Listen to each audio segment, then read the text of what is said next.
বিশেষভাবে স্মরণ করছি 24 জুলাইয়ে যারা গগনভেদী আওয়াজ তুলে ফ্যাসিবাদের তক্তের তাউসকে কাঁপিয়ে দিয়েছিল, তছনছ করে দিয়েছিল, ফ্যাসিবাদকে বাংলাদেশ থেকে তাড়িয়ে দিয়েছিল। আমি তাদের প্রতি বিশেষভাবে শ্রদ্ধা নিবেদন করছি।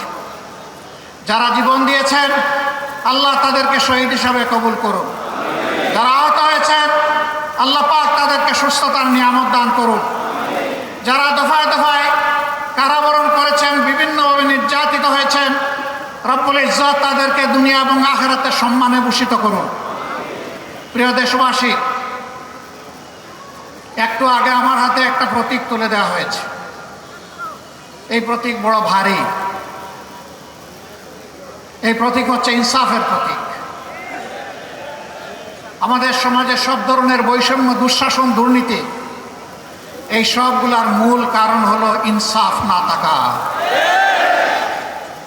ইনসাফ যদি থাকতো তাহলে সমাজে দুর্নীতিবাজরা, লুটেরারা, ডাকাতরা ব্যাংক ডাকাতি করে জনগণের সম্পদ লুটপাট করে এই দেশ থেকে নিরাপদে পালানোর সুযোগ পেত না। দেশে দেশে তারা বেগমপাড়া করতে পারতেন না। বাংলাদেশের বুকে সন্ত্রাসের রাজ্য কায়েম করতে পারতেন না। কারণ এই কালো টাকা সন্ত্রাসের পিছনেও ব্যয় হয়, আরো কালো টাকা বানানোর জন্যে। আজকে আমি এখানে অনেকের মাথায় লাল টুপি দেখতে পাচ্ছি। এই লাল টুপিগুলো 15.5 বছরে রক্তে লাল বাংলাদেশের করুণ চিত্র। সারা বাংলাদেশ ফ্যাসিবাদের কবলে পড়ে ছোপ ছোপ রক্ত আর খাড়ি খাড়ি লাশের দেশে পরিণত হয়েছিল। বহু মা তার সন্তান হারিয়েছেন, বহু বোন তার স্বামী হারিয়ে বিধবা হয়েছেন, বহু কচি শিশু তাদের বাপ হারিয়ে এতিম হয়েছে।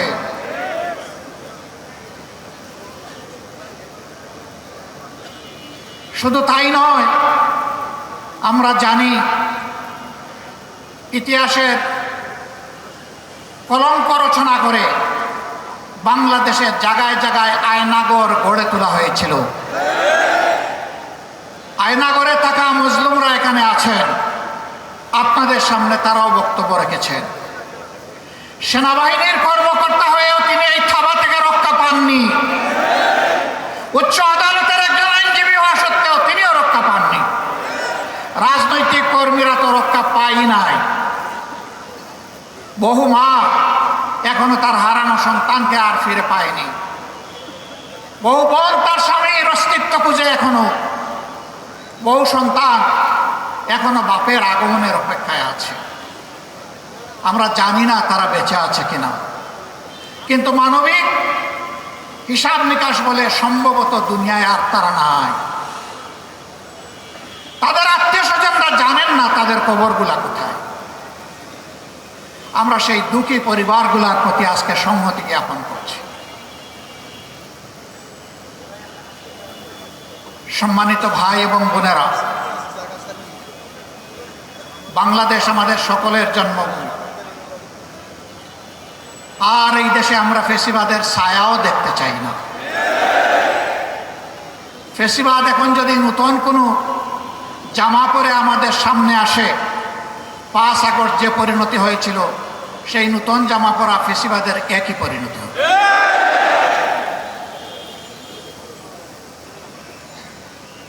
বহু ত্যাগ এবং কোরবানির পর এই যে এখানে আপনারা যারা বসে আছেন, আমি বিশ্বাস করি তার কমপক্ষে 40 ভাগ মানুষ বিগত 3টি নির্বাচনে আপনারা ভোট দিতে পারেন নাই। শুধু তা না, জীবনেও একবার ভোট দিতে পারেন নাই। এই ভোট যারা কেড়ে নিয়েছিল তাদের নাম হচ্ছে ভোট ডাকাত। আপনারা কি নতুন কোনো ভোট ডাকাত দেখতে চান? আমরা নতুন কোনো ভোট ডাকাত দেখতে চাই না। এই 40 ভাগ যুবক আপনাদের হাত ধরেই বিপ্লব হয়েছে, অভ্যুত্থান হয়েছে, যার কারণে আজকে এখানে দাঁড়িয়ে কথা বলতে পারছি। আপনাদেরকে সেলিউট।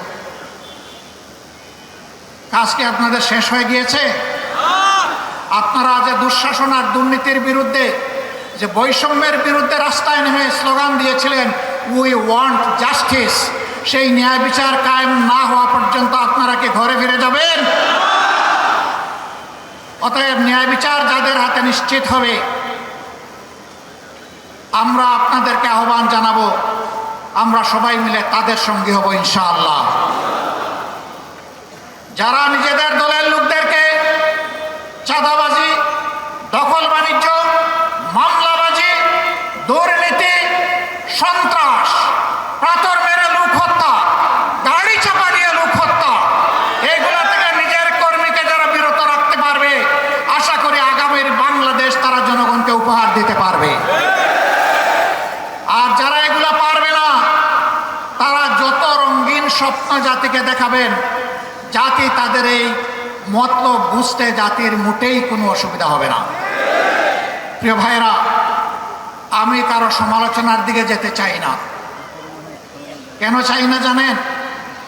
আমি যখন ডান দিকে, বাম দিকে, সামনে, পিছনে চোখ মেলে তাকাই, তখন অন্তত ছোট্ট একটা জায়গাতে গিয়ে শান্তি পাই যে যারা ফ্যাসিবাদ কায়েম করেছিল এবং তাদের যারা মূল দূষর ছিল, এখন তাদেরকে দেখতে পাই না। এখন আছেন তারা যারা ফ্যাসিবাদের জাতাকলে পিষ্ট হয়েছিলেন। তাদের প্রতি, সকলের প্রতি আমাদের বিনয়ী অনুরোধ, ফ্যাসিবাদের যে কষ্টটা আমরা আপনারা সকলে ভোগ করেছি, মেহেরবানি করে এই কষ্টটা কেউ আর জনগণকে দিবেন না।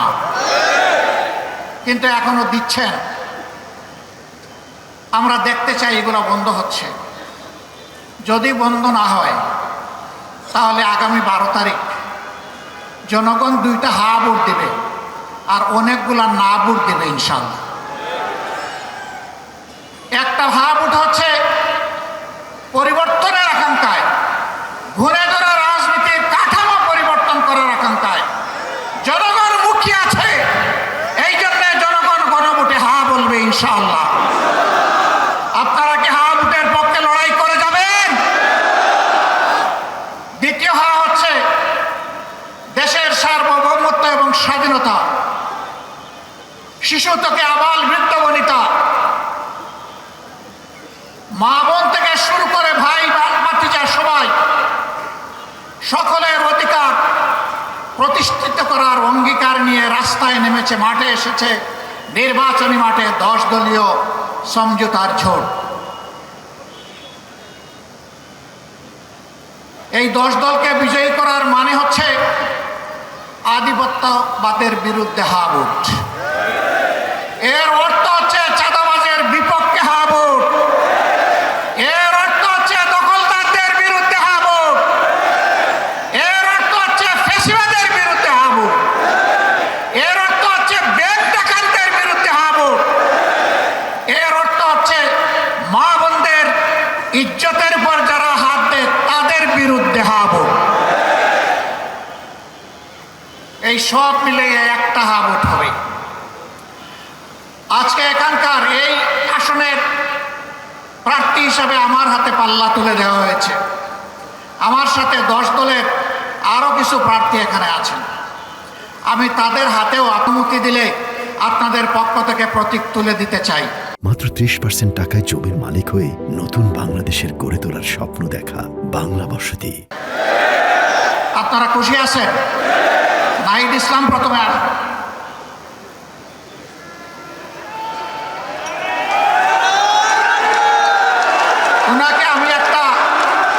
ওনাকে আমি একটা সমন্বিত প্রতীক ওনার হাতে তুলে দিচ্ছি। বাকিদের হাতে দিব দাড়ি পাল্লা, ওনার হাতে পাল্লা কলি। ওনার হাতে কি দিচ্ছে? পাল্লা কলি। এই দেখেন পাল্লা আছে, এইটার মাথায় একটা কলি আছে, এইটাকেই শাপলা কলি আপনারা ধরে নেবেন ইনশাআল্লাহ। ঢাকা 11 আসনের যারা ভোটার, তাদের জন্য আমরা ইনসাফের প্রতীকের সাথে শাপলা কলি আমরা নাহিদ ইসলাম, যিনি জাতীয় নাগরিক পার্টির আহ্বায়ক, তার হাতে আমরা তুলে দিচ্ছি।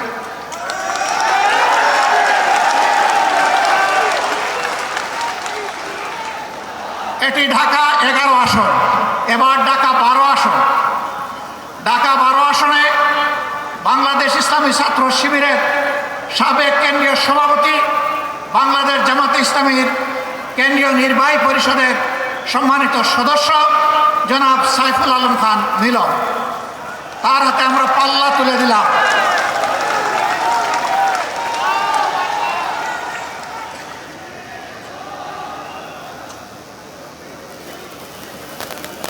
এরপরে হাসিনার সৃষ্ট দুনিয়ার জাহান্নাম সম আয়নাগরের বাসিন্দা আমাদের কলিজার টুকরা ব্যারিস্টার আহমদ বিন কাসেম আরমান, যিনি 14 আসনে ন্যায় এবং ইনসাফের পক্ষে, জনগণের অধিকারের পক্ষে লড়াই করে ইনশাআল্লাহ বিজয় ছিনিয়ে আনবেন, তার হাতে আমরা পাল্লা তুলে দিলাম।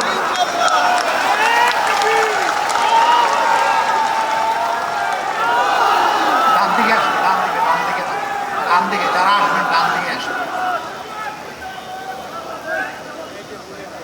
এরপরে পার্শ্ববর্তী আসন ঢাকা 16 আসনে সেনাবাহিনীর সাবেক একজন কর্মকর্তা কর্নেল জনাব আব্দুল বাতিন সাহেবের হাতে আমরা ইনসাফের প্রতীক দাড়িপাল্লা তুলে দিচ্ছি।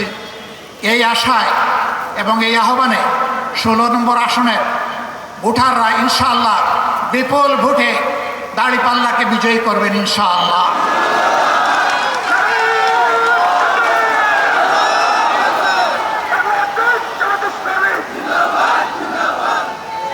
এবার ঢাকা 17 আসনে একজন দক্ষ চিকিৎসক, সন্তান না পাওয়া মা বাবার কষ্টে যিনি পাশে দাঁড়ান, আল্লাহ তাআলা যার উসিলায় অনেক মা বাবাকে সন্তানের মুখ দেখিয়েছেন, আজীবন যিনি একজন সমাজসেবক, আমি বলি যে ওর রক্তে সমাজসেবার নেশা।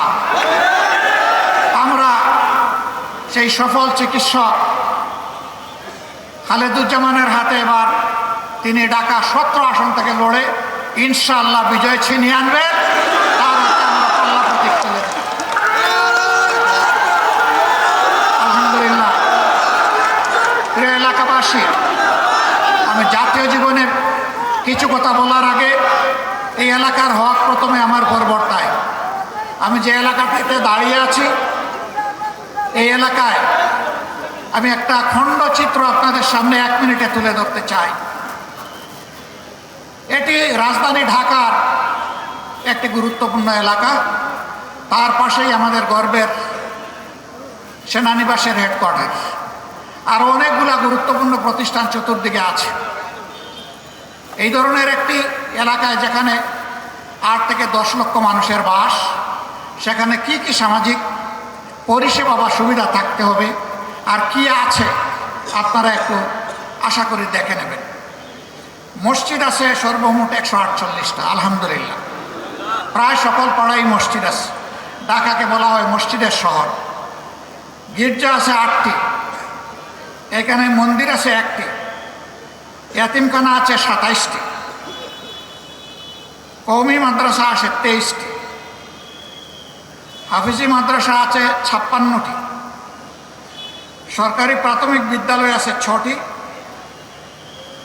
কিন্ডার গার্ডেন আছে 29টি, স্কুল আছে 22টি, প্রাইভেট হাসপাতাল আছে 12টি। দুঃখের বিষয়, এত বড় এলাকায় একটাও আন্ডার গ্রাজুয়েট কলেজ নাই, একটা মানসম্মত হাসপাতাল নাই, সেটা সরকারি হোক কিংবা বেসরকারি হোক। প্রাথমিক লেভেলে কিছু হাসপাতাল আছে, বেশিরভাগ বেসরকারি। এই এলাকায় 3টা বড় খাল আছে, এগুলাকে খাল বলা যাবে না, এগুলো এখন ময়লার ভাগাড়। ওর পাশ দিয়ে হাঁটতে গেলে আপনি নাক চাপা দিয়েও হাঁটতে পারবেন না, আপনি অসুস্থ হয়ে পড়বেন, মাথা ধরবে এবং আপনার মাথার ব্যথা শুরু হবে। এর সাথেই পাল্লা দিয়ে বসবাস করছে অসংখ্য মানুষ। ড্রেনগুলা একেবারেই অপরিচ্ছন্ন, মশা মাছির ভাগাড়, প্রজনন কেন্দ্র। রাস্তাগুলা সরু, যা একটু বড় করা হয়েছে রাস্তার মাঝখানে একটা লাইট পোস্ট। এটা দেখার কেউ নাই, সরানোর কোনো প্রয়োজন নাই। ভাঙা রাস্তা, বাচ্চারা স্কুলে যাওয়ার সময় 3 বার হুন্ডে খেয়ে পড়ে, তার সাথে হাতে ধরা মাও পড়ে যায়। সন্ত্রাস, মাদক এই এলাকায় দীর্ঘদিন ক্ষতিগ্রস্ত করেছে। আমরা তার নিখুঁত চিত্র তুলে আনার চেষ্টা করছি। মহান রব্বুল ইজ্জতের ইচ্ছায়, আপনাদের ভালোবাসা, সমর্থন এবং ভোটে যদি বাংলাদেশ জামাত ইসলামী এখানে বিজয় লাভ করে, আমরা কথা দিচ্ছি এই অভিযোগগুলো নিয়ে বাসায় গ্যাস সাপ্লাই নাই, সারাদিন মহিলারা তাকিয়ে থাকেন কখন গ্যাস আসবে আর হাড্ডি পাশন বসাবেন। আমরা আপনাদেরকে কথা দিচ্ছি, আপনাদেরকে সাথে নিয়ে আপনাদের এই সমস্ত সমস্যার সমাধান আমরা করব। যেটা পারবো না, কেন পারছি না, যেটা দেরি হচ্ছে, কেন দেরি হচ্ছে, এটা জানানোর দায়িত্ব আপনাদের, আমাদের, আর জানার অধিকার আপনাদের। আমরা তা আপনাদের সামনে স্পষ্ট করব। এই এলাকার জন্যে মানসম্মত হাসপাতাল এবং শিক্ষা প্রতিষ্ঠান ইনশাল্লাহ গড়ে তোলা হবে। মণিপুর হাই স্কুল সারা দেশের মধ্যে শ্রেষ্ঠ হাই স্কুলে পরিণত হয়েছিল। ফেসিবাদের কবলে পড়ে এই হাই স্কুলের কি হয়েছে আপনারা তার সাথে। আমরা শুধু মণিপুর হাই স্কুল না, এরকম যতটা শিক্ষা প্রতিষ্ঠান আছে সবগুলাকে আমরা দেশের শ্রেষ্ঠ মানে আনার চেষ্টা করব। শুধু দেশ নয়, এই শিক্ষা প্রতিষ্ঠানগুলোতে কিভাবে বিশ্বমানের শিক্ষাদান নিশ্চিত করা যায় তার জন্য আমরা সর্বাত্মক চেষ্টা চালাবো ইনশাআল্লাহ। বাকি সমস্যাগুলো আপনাদেরকে সাথে নিয়ে আমরা সমাধান করব। প্রিয় দেশবাসী, আমি আজ আপনাদের সামনে দাঁড়িয়েছি বাংলাদেশ জামাতে ইসলামের আমির হিসাবে না, আমি দাঁড়িয়েছি স্বাধীনতার 54 বৎসরে দফায় দফায় স্বৈর শাসনের কবলে পড়ে যে মানুষগুলা তাদের আপনজনকে হারিয়েছে, আমি তাদের একজন হয়ে আপনাদের সামনে দাঁড়িয়েছি। আমি আপনাদের সামনে দাঁড়িয়েছি যেই মানুষগুলা গুমের শিকার হয়েছে, সেই মানুষগুলা দুঃখী পরিবারের হয়ে। আমি আপনাদের সামনে দাঁড়িয়েছি ওই শিশুর হয়ে, গরিবের ঘরে জন্ম নেওয়ার কারণে যার কপালে শিক্ষা জুটে না, পথ হারিয়ে সে এক পর্যায়ে অন্ধকার জগতে, অন্ধকার গলিতে ঢুকে যায়। আমি সেই সুবিধা বঞ্চিত শিশুর পক্ষ হয়ে এখানে দাঁড়িয়েছি। আমি দাঁড়িয়েছি রাস্তাঘাট পরিচ্ছন্নতার কাজে যে সমস্ত কর্মীরা রক্ত পানি করা, ঘাম ঝরা, কিন্তু তারা তাদের শ্রমের ন্যায্য পাওনাটা পান না, সমাজ যাদেরকে সম্মানের চোখে দেখে না, আমি তাদের সম্মান ফিরিয়ে দেওয়ার জন্য এখানে দাঁড়িয়েছি। আমি দাঁড়িয়েছি ওই সমস্ত শ্রমিক সমাজের জন্য, আমার ভাই বোনদের জন্য, গার্মেন্টস শ্রমিক থেকে শুরু করে যত পর্যায়ের শ্রমিক অঙ্গন আছে, যাদের উপর বৈষম্য করা হয়, অবিচার করা হয়, তাদের একজন হয়ে তাদের অধিকার প্রতিষ্ঠার জন্য দায়িত্ব নিয়ে আমি এখানে দাঁড়িয়েছি। চা বাগানের শ্রমিকরা যুগ যুগ ধরে দুইটা বড় নিয়ামত থেকে তারা বঞ্চিত, একটা শিক্ষার আলো আর একটা স্বাস্থ্য সেবার অধিকার। এই দুইটা থেকে তারা যুগ যুগ ধরে বঞ্চিত। আমি দাঁড়িয়েছি তাদের হয়ে কথা বলতে। আমি দাঁড়িয়েছি বিগত দুঃশাসনের সময় স্টক মার্কেট লুট হয়ে যেই সমস্ত মানুষরা নিহত হয়েছেন, আত্মহত্যা করেছেন, সেই দুঃখী পরিবারের পক্ষে বিচার চাইতে আমি আপনাদের সামনে দাঁড়িয়েছি। প্রিয় দেশবাসী, আমি দাঁড়িয়েছি ব্যাংকগুলো লুট করে আজকে লক্ষ গ্রাহকের, কোটি গ্রাহকের টাকা যারা চুরি করে বিদেশে পালিয়েছে অথবা বর্তমানে কারাগারে আছে, তাদের কারণে আজকে যা মাত্র 30% টাকায় জমির মালিক হয়ে নতুন বাংলাদেশের গড়ে তোলার স্বপ্ন দেখা বাংলা বসতি। আমি তাদের হয়ে আপনাদের সামনে দাঁড়িয়েছি।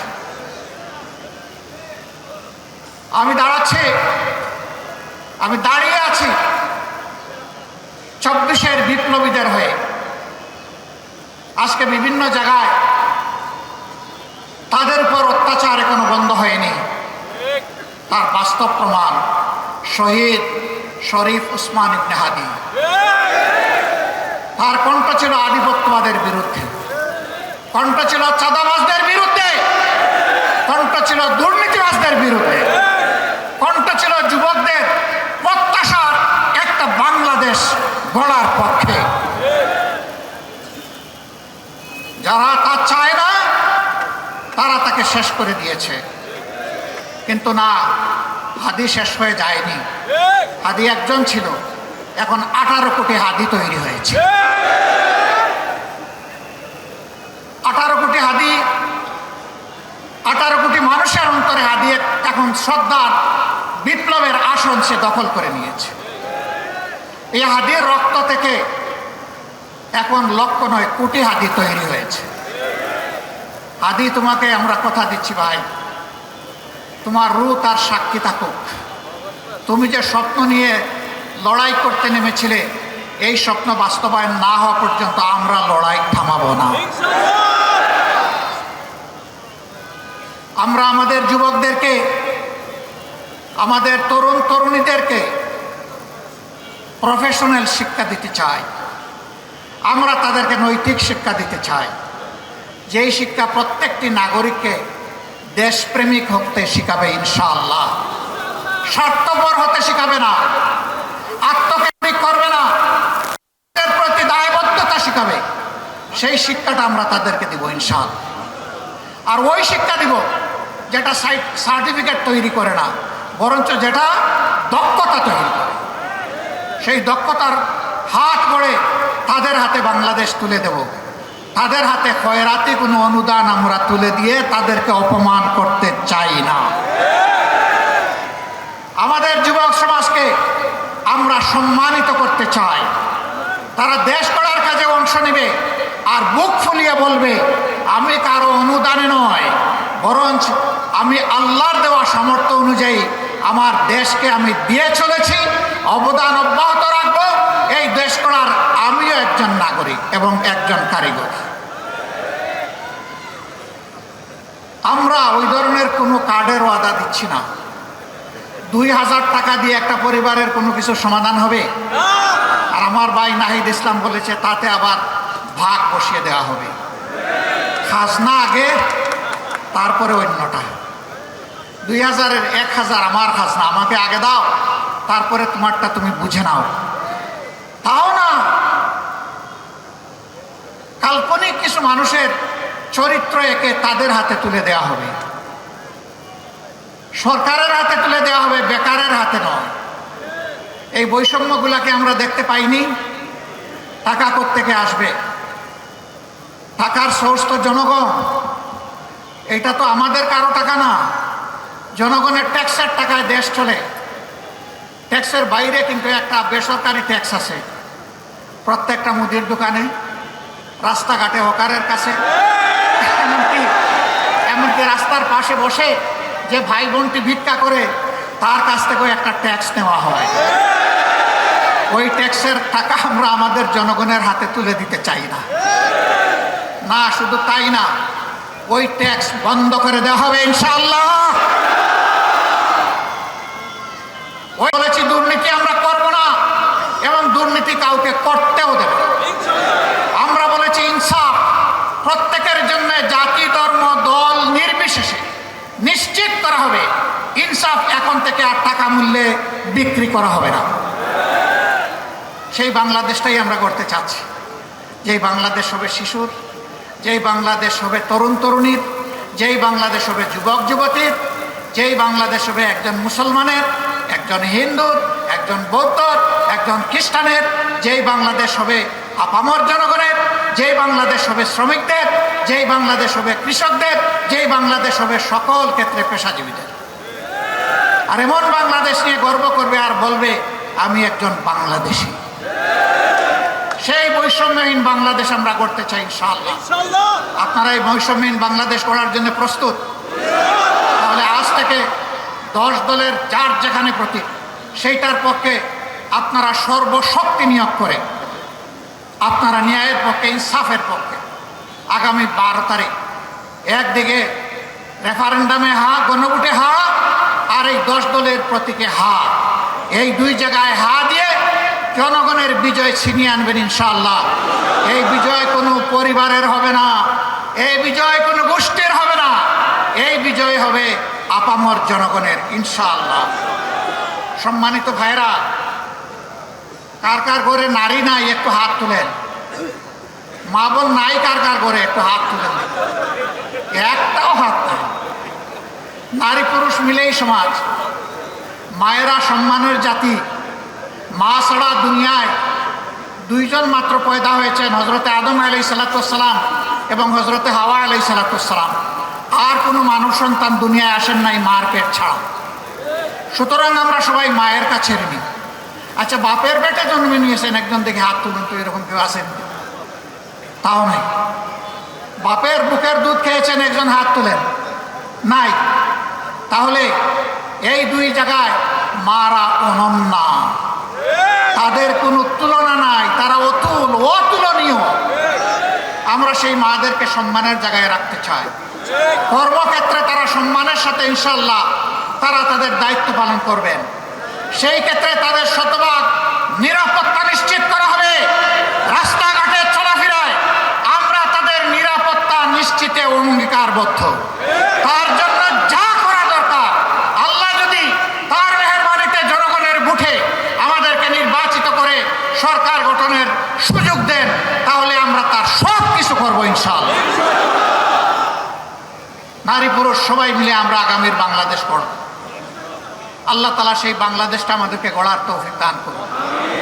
যারা এর বাইরে আজে বাজে কথা বলে জনগণকে বিভ্রান্ত করতে চায়, আমাদের মায়েরা, আমাদের ভাইয়েরা তাদের জবাব দেওয়ার জন্য যথেষ্ট।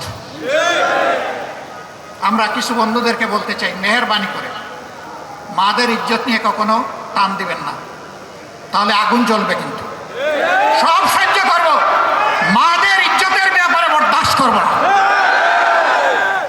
এই জায়গায় সবাইকে সতর্কতা অবলম্বন করতে হবে। আপনাদেরকে ধন্যবাদ, আপনাদের শুকরিয়া। আল্লাহ তাআলা আজকে এখান থেকে যে নির্বাচনী প্রচারণা আমরা শুরু করলাম, আল্লাহ আমাদের অভিযাত্রা সহজ করে দিন, বরকতময় করে দিন। বাংলাদেশের জনগণের কল্যাণে যা দরকার তাই করার তৌফিক দান করুন। আখের আল্লাহ রাব্বুল আলামিন আমাদেরকে একটি নিরাপদ, মানবিক, বৈষম্যমুক্ত, দুর্নীতিমুক্ত একটা ইনসাফের বাংলাদেশ গড়ার তৌফিক আল্লাহ তাআলা আমাদেরকে দান করুন।